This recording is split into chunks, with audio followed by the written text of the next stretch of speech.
I've raised throughout my career, which is now about 22 years of entrepreneuring, over 45 million in capital, largely venture capital. And these are my secrets now. So I will give people, I think, kind of the three critical elements of raising capital. And we can start with one. Yes, this is Mark Haney's show on a mission to ignite the entrepreneurial revolution right here in the hometown we love. And today we've got a great show. We're building the backyard advantage. And at the heart of the backyard advantage is really the people that bring our backyard together. And today on the show, really a guy that is at the heart of this backyard advantage for me, for sure, is Greg Connolly. He is the founder and CEO of Kora Power. You may know him as the founder of Trifecta, built a very successful meal delivery service, organic meal, that's doing well. And now he's on to something new. So we're going to hear about that. But he's also one of these guys that's got experience in a variety of areas around growing businesses. And at the heart of growing a startup, you've got to raise money. And so today we're going to be sharing like the top 3 secrets that you need to know around raising money. And we're going to take you through the stages of the raise and get Greg's perspective. But before we get into that, maybe tell us about Kora Power. I alluded to it. This is your new startup and it's super exciting. So give us a little background on that. Yeah, thank you. So yes, a lot of people know me from Trifecta. So to give people the kind of recap there, stepped down as CEO last May after more than 10 years, which was, a little bit emotional for sure. But, Trifecta grew very big, did over $500 million in revenue while I was CEO, had a phenomenal time there. But, ultimately got to a point where I was like, hey, am I going to do fresh food and meal prep for the rest of my life? Or am I going to get back into high tech, which is, really where I started my entrepreneurial career in the San Francisco Bay Area in software. That's really where I learned how to raise capital and build businesses and a lot of the stuff I'm trying to bring here to Sacramento, with the backyard advantage, and launched Kora. So Kora is a smart home energy platform business. So what that means simply is we make several pieces of hardware, a smart panel. So imagine your electric panel with a computer in it, along with a hybrid inverter and a modular battery stack. So think of a really sophisticated battery for your home. And we designed it to be fully vertically integrated all the way up to the grid, meaning we can trade power on the wholesale energy market, which has now just gotten deregulated for the first time in the history of the grid in the United States, 120 years of grid, and consumers have never really been able to access the wholesale energy market. So that's really the market opportunity we're going after. And, we want to make the hardware as, high tech and cool looking as possible so that people are really excited to get into it. Well, power is a big concern for all of us right now. Obviously, energy prices are going up. There's a shortage of power, with the AI and all the different data centers and, just growth. What's the biggest problem you guys are solving? So there's several major tidal waves hitting the power markets at the same time. You mentioned one of the biggest, which is AI data centers. And for that, the comparison I give people is some of these data centers are 10 gigawatt data centers. And you think about that and you go, what the hell is a gigawatt? Well, a nuclear reactor, like a full-size nuclear power plant, usually produces about 1 gigawatt. So these data centers are like 10 nuclear reactors worth of power needs. So they're enormous. So there's AI. There's also EVs. I drove here in a Tesla. EVs are about 25% of all the cars on the road in California at this point. And there's also other major ones, largely the one that we're targeting, which is home electrification, meaning people are taking out their gas stove or their gas water heater and replacing them with induction so their kids can't get burned, or they're more energy efficient and can use their solar.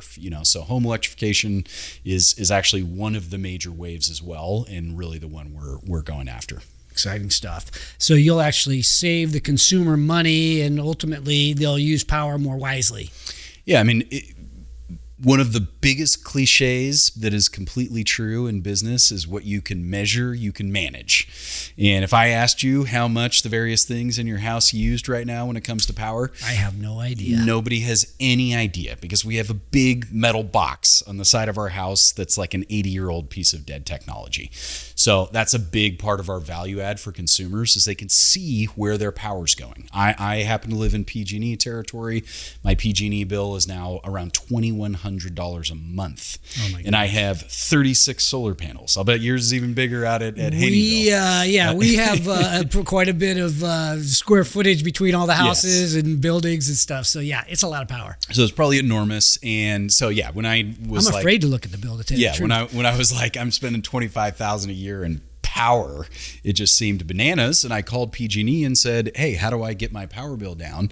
And their answer was, we don't know, because they can't see past the meter to give that very useful information to the consumer. So, we really want to empower consumers to take control of their own energy future and, in the process, save a bunch of money, because you can charge your batteries when power's cheap or free, and then you can discharge it from 4 to 9 p.m. when, power is really expensive.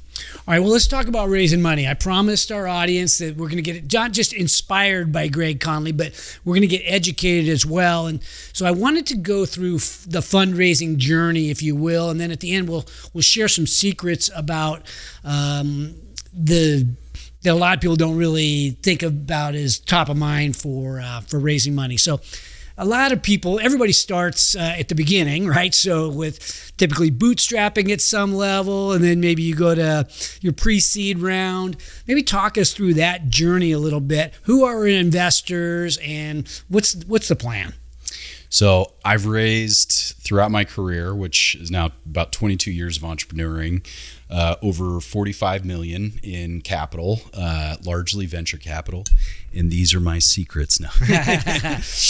So I will give people, I think, kind of the three critical elements of raising capital. And we can start with one, knowing the stages of the venture process in general, all the way from what you said, which is bootstrapping, all the way to exit, I guess, right? Because that's part of exit, or maybe IPO, or I had dinner with Dale Carlson and Dave Lucchetti, and Lucchetti family is a great example of generational business. I don't know how exactly how big that business is, but 4,000 employees. I mean, they're making a lot of money for a long time now.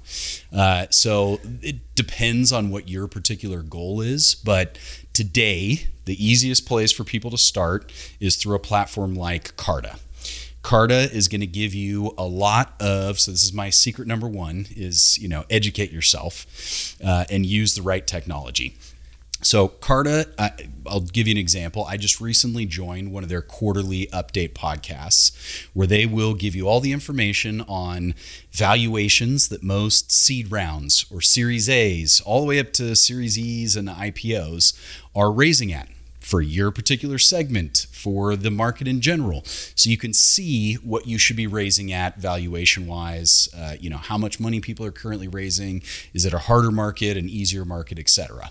It also gives you the tools to do something like a safe note to get started. So for Kora, we wanted to do a local round, because for the most part, I immediately went to venture capital in San Francisco and Boston with Trifecta.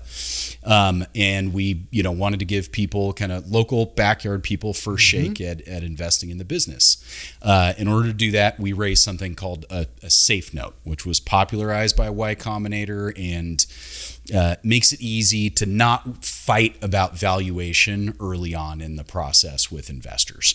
Carta today, is going to turn into an ad. It's kind of the industry standards, what we use at the Growth Factory to help manage our portfolio. Your portfolio.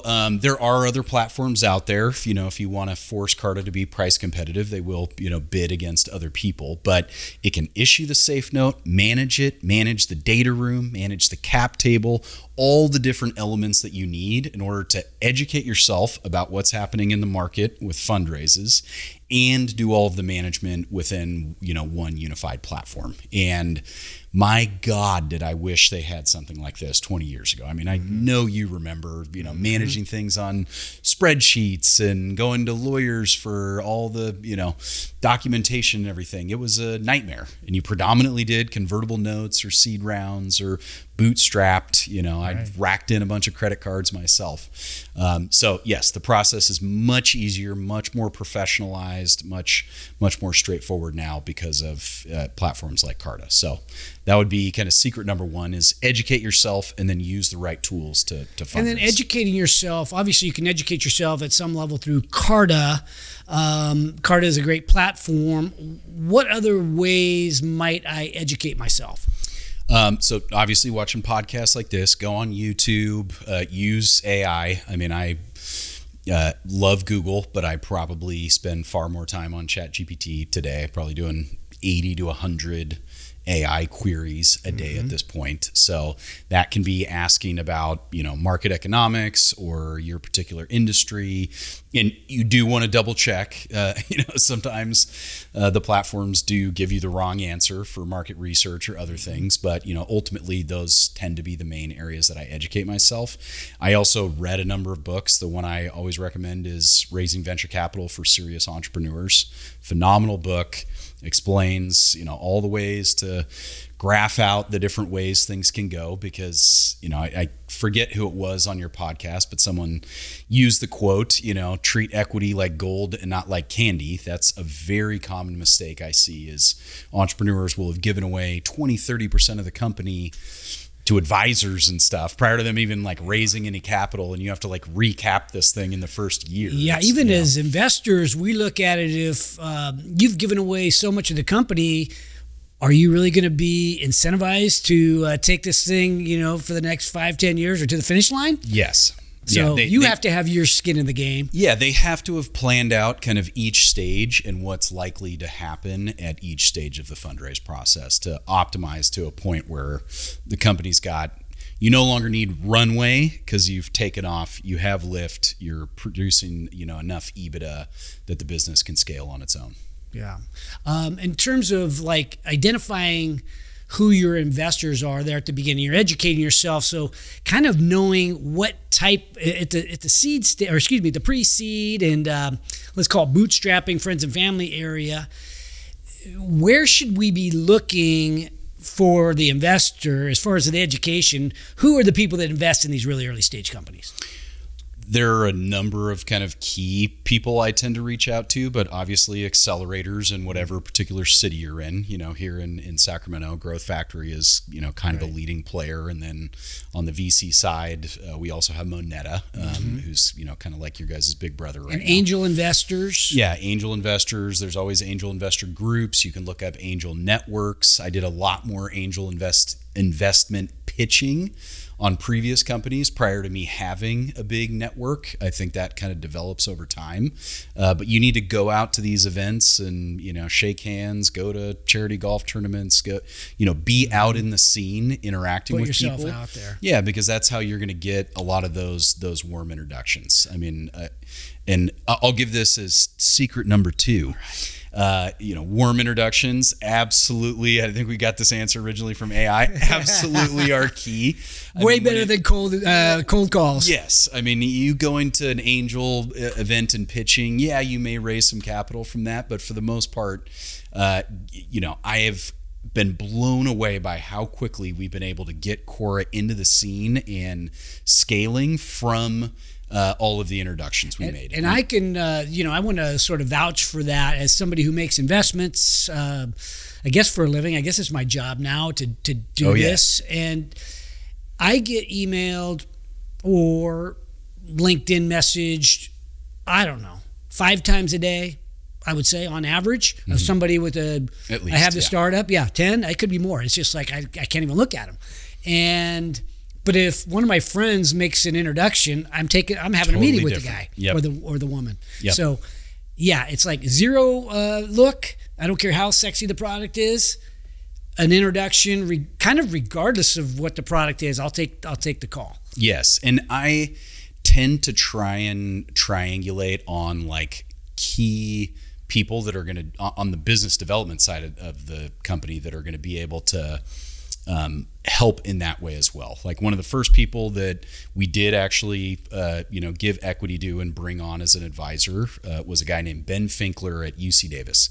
He's the director of the Energy and Efficiency Institute, phenomenal guy, but he walked me into SMUD, walked me into Southern California Edison, walked me into PG&E, brings me to the energy summits. Like the amount of intros this guy's made right out of the gate to the key people in all these different areas has been phenomenal, because he's kind of a kingmaker in my particular industry. So you want those people both on the investor side and the business development side to help you scale up a business quickly. Yeah, in terms of those investors and building, and this is kind of, I might be sidetracking this a little bit, but the warm intro piece, what about building your advisory board? Many times people get an advisory board with seasoned entrepreneurs, which is cool, but building an advisory board with people who can provide warm intros. Yes.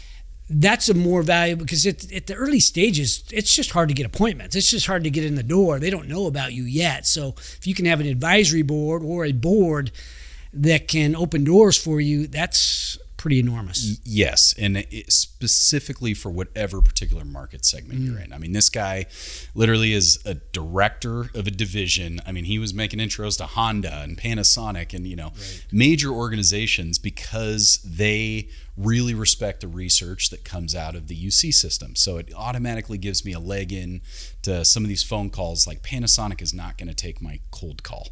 Like they're a massive conglomerate. So it has been particularly useful for me to ramp things up very quickly. Prior to coming here, I literally had lunch with the chairman of the board of SMUD, who's a phenomenal guy, talking about us hopefully putting something together with SMUD in the near future to really take advantage of the backyard advantage, because really cool. We're in the utilities and energy space, and we happen to have one of the best utilities in the entire world right here in our backyard. So. Yeah, and a shout out to Paul Lau, to the CEO, they're forward thinking in their approach. They want to be a part of the entrepreneurial ecosystem, if you will. They want to help Sacramento entrepreneurs and innovators to figure out things that are going to help them, really, indirectly 100%. Or directly. Yeah, I mean, we can help them directly. And yeah, he's on the board of GSEC with me. I immediately emailed Paul and was like, you don't know me yet. You've only seen me on some Zoom calls, but can we grab lunch? And, we grabbed lunch, and I was like, should we even build this? Does SMUD or utilities even want this? And he was like, oh yeah, build this thing as fast as you can. So that was one of my first kind of market validations was Paul. And yes, awesome guy, definitely. That's great. Okay, so let's stay on the warm intro. So that's secret number 2 is get a warm intro. Any other thoughts about developing the warm intro other than like put yourself out there and show up? I have found that intro-wise, the best way to approach people is to ask for advice as opposed to asking for money. I'm sure you've had other people say that. It is, I think, kind of well trodden, but it puts people in a much more relaxed situation when you're actually sitting down with them talking about the business, because you're going into the conversation asking them, hey, can you give me your perspective on this? Or how do you think I should handle XYZ that you're really good at, et cetera. And in the process, you're telling them how amazing this new business is and why you're going to have this rapid product market fit and scale. And, I feel like it puts you on the same side of the table instead of we're sitting on this other side of the table. What's it worth and what do I get for it? It's more like, hey, we're teaming up to help solve something or build something, at least for that conversation. Yes, absolutely. And, the way I end up phrasing it at the end of the conversation, if it's somebody that I like, I'm an acquaintance with from the community or a friend with or something, is I'll say, at the end, I'm like, oh, well, do you know anybody that would be interested in getting involved, on the investor side for X round that we're raising? And every time I've said that, people are like, oh, me actually. And so you get that, plus you get a warm intro, plus they know the other people as well many times, because, and a lot of times that I don't know if they call it social proofing, but if Tyler Smith went in on that deal, I better have a piece of that too. 100%. Once you start building a critical mass and, people start investing, then especially if they're well-known entrepreneurs, people are like, oh, wow, this is the new hot thing and I need to get into it right now. Yeah. Very cool. Okay. Third secret? Is there a third secret? Good Lord, there's a lot of secrets. Okay, so let's go we'll past. Yeah. So for third secret, let's go past like safe note to Series A or even Series B, which is how far I've gotten into raising the deca millions. So Trifecta Series B, we raised $20 million on a $200 million pre-money, and for that it was largely about we did go out and get investment bankers. We even did that candidly for the Series A process. So making sure the company's phenomenally well organized. Mm-hmm. Yeah, you're going to give them, 2 to maybe as much as 5% of the raise, and it is the best money. The investment banker. Yes. He's your broker or she is your yes. salesperson and helps they do a lot of work, but they help take a lot of the emotion out of a deal, just like a real estate transaction. Yes, and they allow you to like back channel conversations much easier, where they're getting perspective maybe from the other team's investment bankers or directly talking to the other entrepreneurs or venture capitalists or private equity firms or whatever it is. So it allows you to really triangulate on the deal much more effectively because it's not you asking the questions. But the analysts are going to make your financial model flawless because you are going to live or die by that financial mm-hmm. model. I think an early stage mistake I made as an entrepreneur is I'm like, well, we'll make the financial model look incredible and then we'll get the money and then whatever happens, it doesn't really matter as long as we're growing quickly. Like they are going to compare you to what financial model you gave them when they invested. No matter what, even if you revise it with their approval 10 times after that, you're always going to be compared historically to that financial model. Now, entrepreneurs want to know why. Well, if I'm a venture capitalist, Mark Haney, it's because I'm using these forecasts to build up my, investment rate of return, my IRR forecast for my fund. So, your LPs want to know how well limited partners want to know how well the fund's going to do. And you're going to base that off of how well you're expecting these businesses to do based off of the models that they sold the venture firm on. So I think having a very high level of like rigor when it comes to doing your financial modeling is absolutely critical, and using an investment bank to raise those bigger rounds is also absolutely critical. Well, let's talk about the way we choose what investment banker to use, because really the right investment banker is better than the most famous investment mm-hmm. banker. There's people that are sort of in tune with your industry and your type of company that are dialed into the decision makers in and around that industry. Mm-hmm. Yes, and you'd be amazed that there are very specialized silos within a lot of the investment banks. And there's tiers of investment banks. And all the way at the top, you've got like the Goldman Sachs A-team of the world. I mean, these guys can like will a deal to get done. They're so incredibly good. We've used what I would consider like some upper mid-market firms. So we use William Blair to do our Series B. They're still a very big firm, phenomenal team, specialized in that case, technology and consumer, which were the two industries we were playing in. We've used Nomura, when we explored various different M&A opportunities, as well as in 2021 when we looked at potentially doing a de-SPAC, and taking the company public. We got 7 different term sheets to, de-SPAC the company.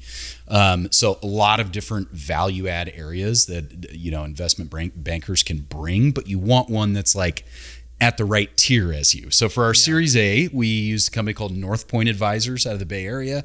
Now, they've raised like $100 billion in capital or something, which sounds like a big number, but that compared to like Goldman is, Goldman's raised like trillions of dollars for people. So they were small, boutique, but still very good, very professional, ran a very good process. I, can't vouch for them enough. And I think in most industries, there's people that are sort of the known, even though they might not be the biggest investment banking group, mm-hmm. they're really known within the niche. So they're just connected. They can text the people around the board that might, that are investing into these type of companies, because they helped the last several companies raise or exit within that area. Yes, and they're already going to be connected with the right VC firms, the right M&A partners. They've probably run a number of M&A processes in your space. And that's how sometimes people will stumble into an M&A transaction, is they'll be raising a Series A, like a good buddy of ours, and somebody like Fidelity will come along and go, and instead of raising a Series A, why don't I just give you $80 million and now I own a majority of the company? That type of stuff does happen, and it happens more frequently than you think, where people are out raising around and they end up ultimately getting acquired or getting a strategic investment because they were talking to the right VC firms, the right investment bankers, et cetera. Okay, so first, so just making sure we're here on the secrets here. We promised them 3. I know we're going to give more, but the first one was, what was the first one again? I think we did warm handoffs. Oh, yeah, first. warm handoffs are better than cold. Yep.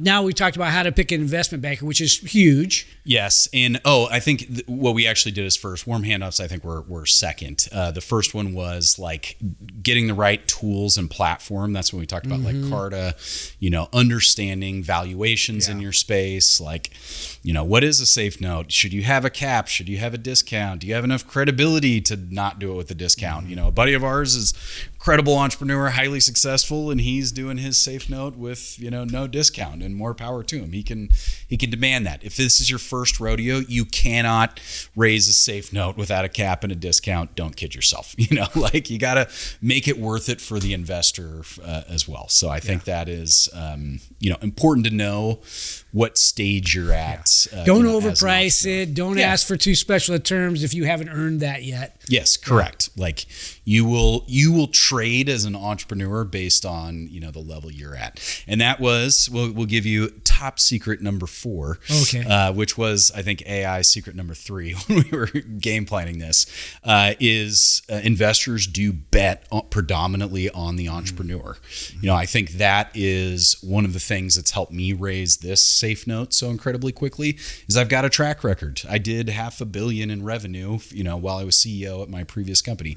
In a little over 4 years, we scaled to over $100 million in ARR. Like, investors can look at that and go, okay, this guy knows what he's doing. He's going to ramp this thing up.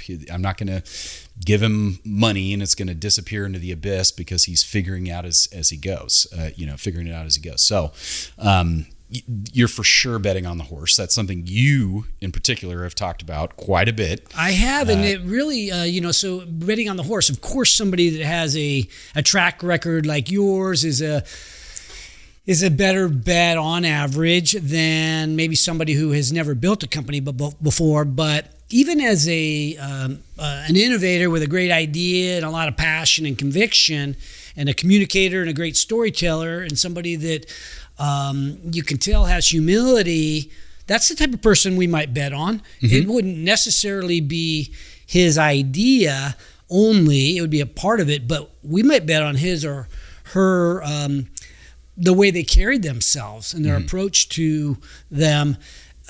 Because we really do bet on people, even if they've lacked some experience. They might have a lot of these other things that look a little bit less tangible, but they're real. Oh, 100%. And some of the best entrepreneurs hit it out of the park on their first shot. Everybody jokes about people like Elon Musk. Like, his first terrible company, Zip2, made him a lowly $28 million.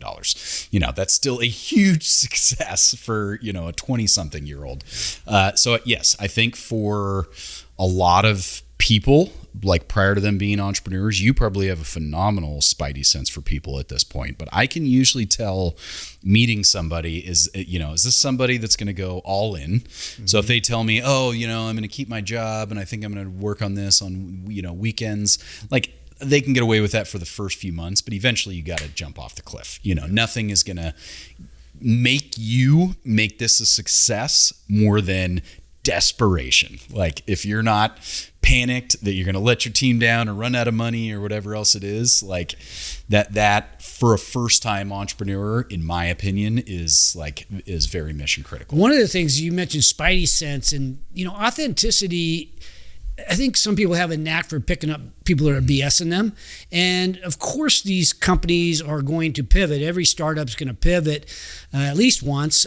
But to have somebody who's got enough humility and doesn't know it all, so enough authenticity so that they don't come across like they're BSing me, and enough authenticity to understand that that's the type of person that will probably be able to think on their feet and react, and enough humility to understand they don't have all the answers at the beginning. Yep. And I think it's getting more and more difficult too to BS anybody, regardless of me being maybe a people person or somebody who's older or whatever.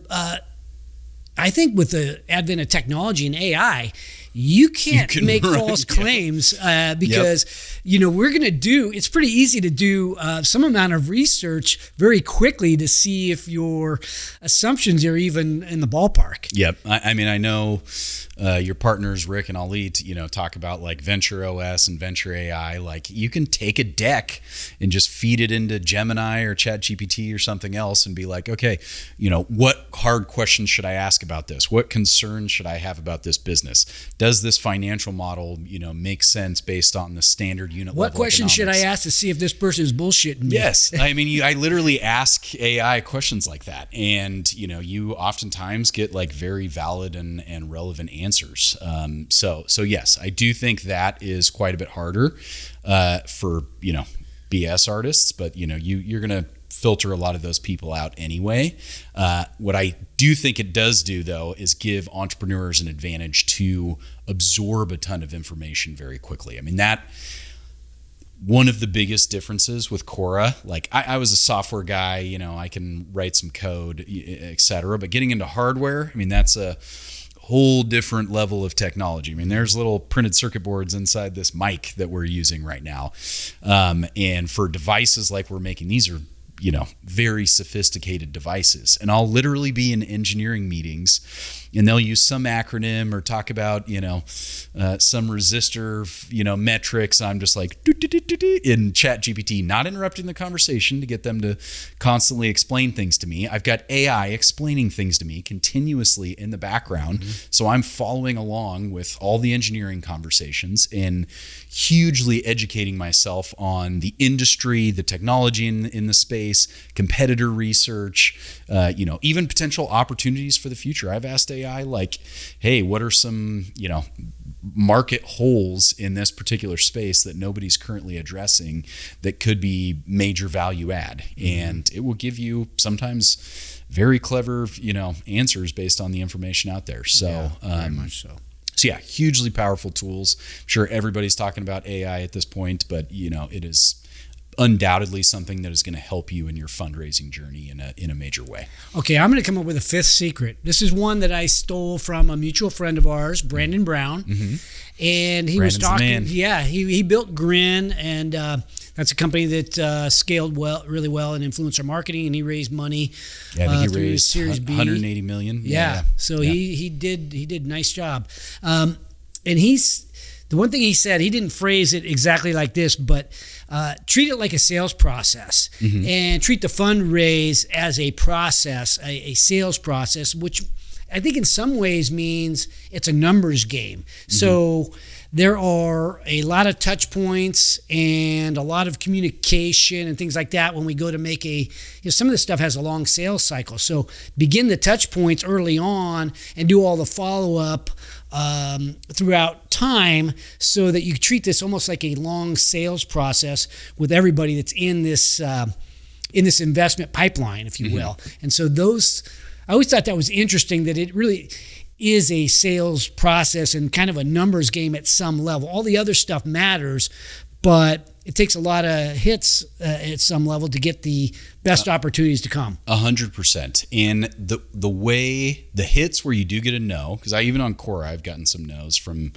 some VC firms that were like, hey, they're largely like, this is too early stage for us.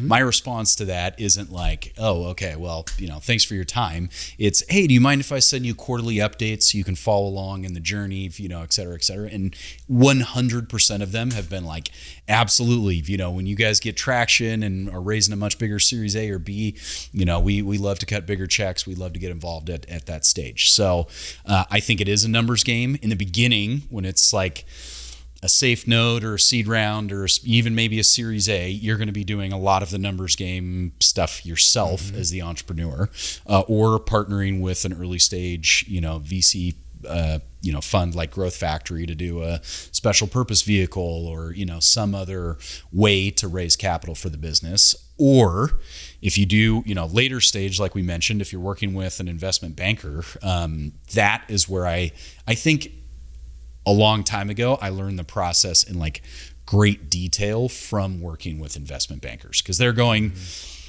NDAs out to 150 firms. Then they're going teaser out to 150 firms. Then they're going, who's interested in getting a fireside chat with the full deck. And that maybe that narrows down to like 50 firms. And then it's like, okay, 25 of them want fireside chats. So you're like, boom, I'm doing an hour-long fireside chat. Then maybe 15 want to do 3-hour deep dives. Like, it really is like a sales cycle process, even at the, much higher level, big rounds. And something Brandon did, I don't know if he tooted his own horn on this, but I will do it for him, is he played hardball and, in my opinion, in some ways hard to get in his fundraising rounds.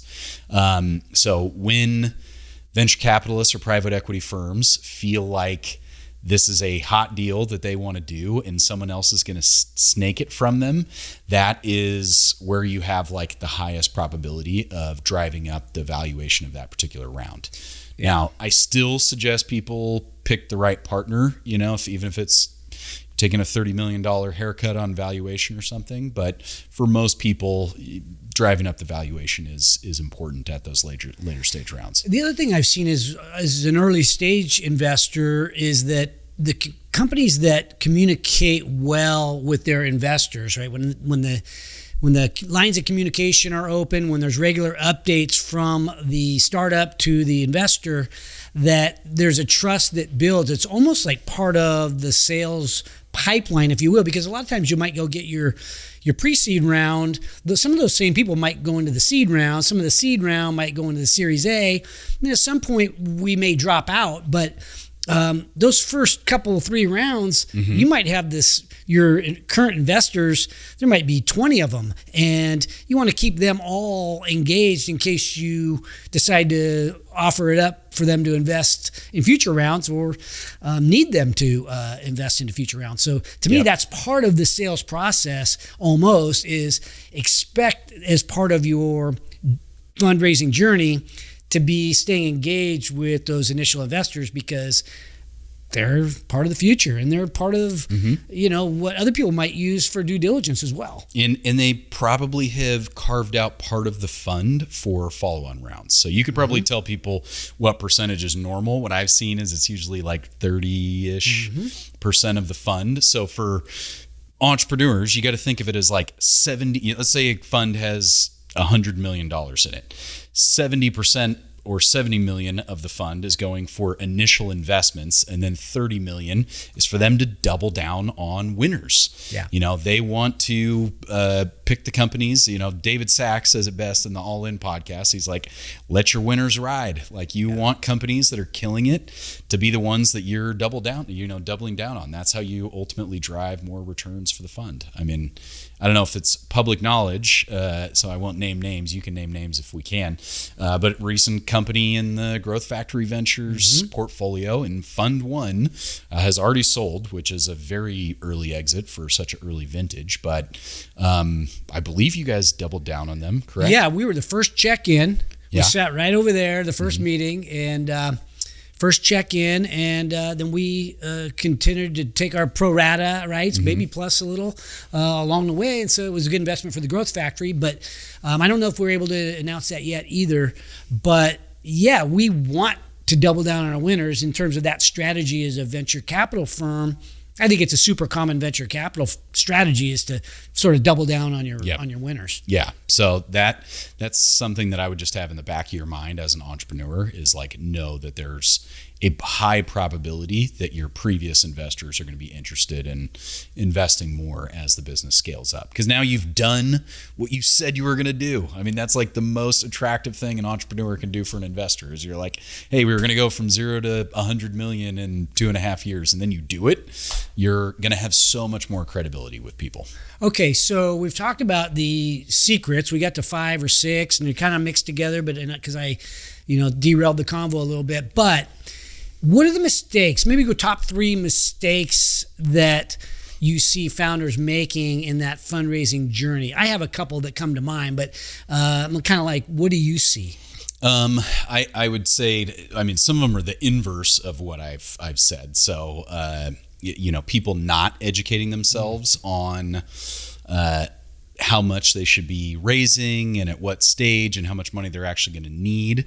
And they end up either giving away a ton of the money to early stage investors or a ton of the business. And that is a really difficult thing to like renegotiate with investors down the road. So, I've seen companies that have raised $500,000 and, 50% of the company is already gone. And you're like, okay, well, you're going to need to raise 20 million. So, where do you think the cap table is going to work out with this math? Or they've given too much money to a certain advisor or celebrity or influencer or something that they think is going to make the business, and they end up giving them a huge percentage of the company right out of the gate. So I would say not being educated on like proper kind of ramp and cap table management is one of the most like critical mistakes that I see again and again and again with first-time entrepreneurs, or they gave too much to their employees. That I'm sure that gets people excited in the beginning, but when they realize that the company's not going to become big and they're never going to become millionaires, it's like,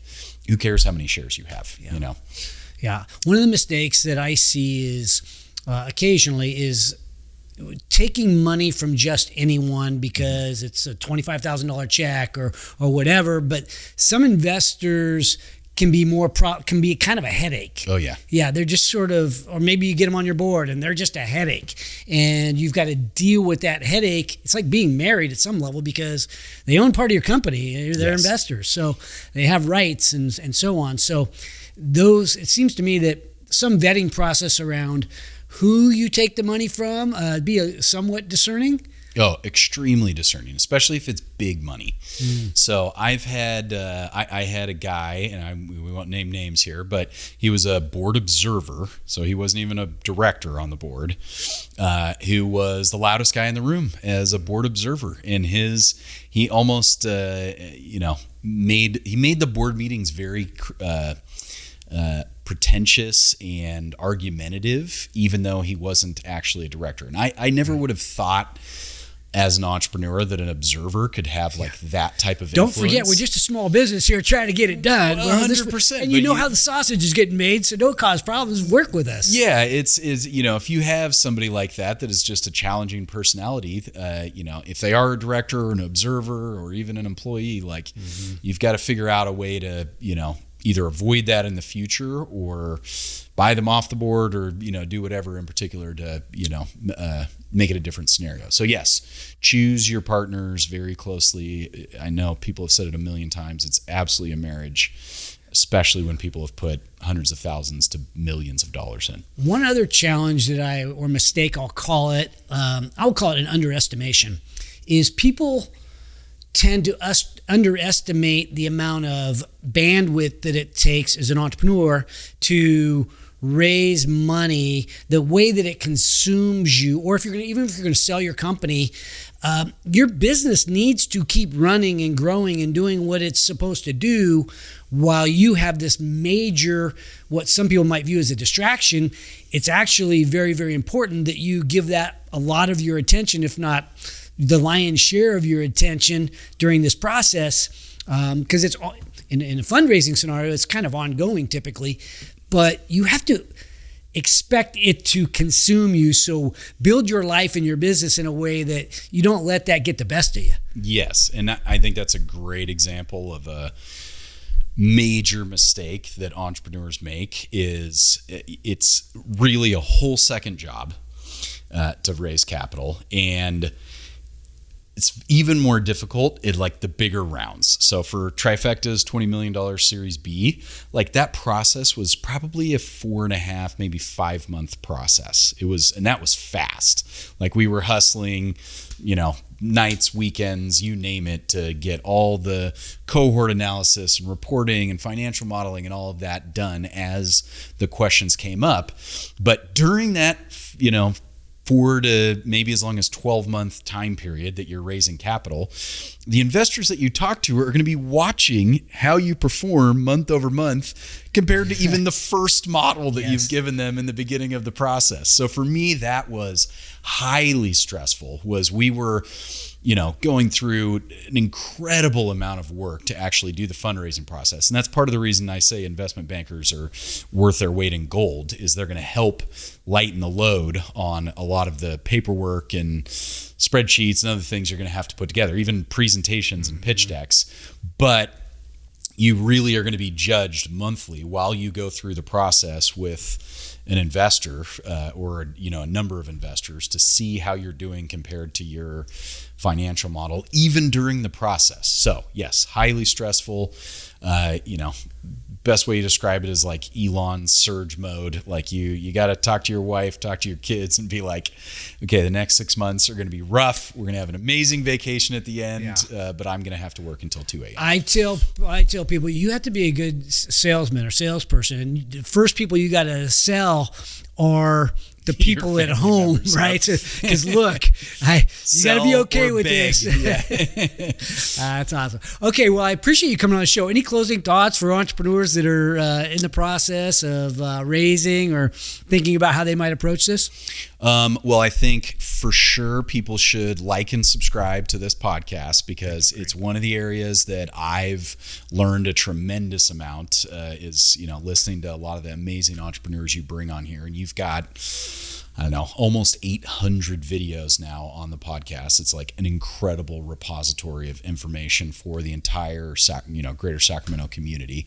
But yes, ultimately, my advice is for people to reach out to amazing connectors like you. You would be the first place, and I hope I don't blow up your inbox even more, but you would be the first place I would start if I was a new entrepreneur in the region and wanted to get involved in the community, potentially raise capital, meet people that are in my industry, like find the kingmaker of your space and go become friends with them.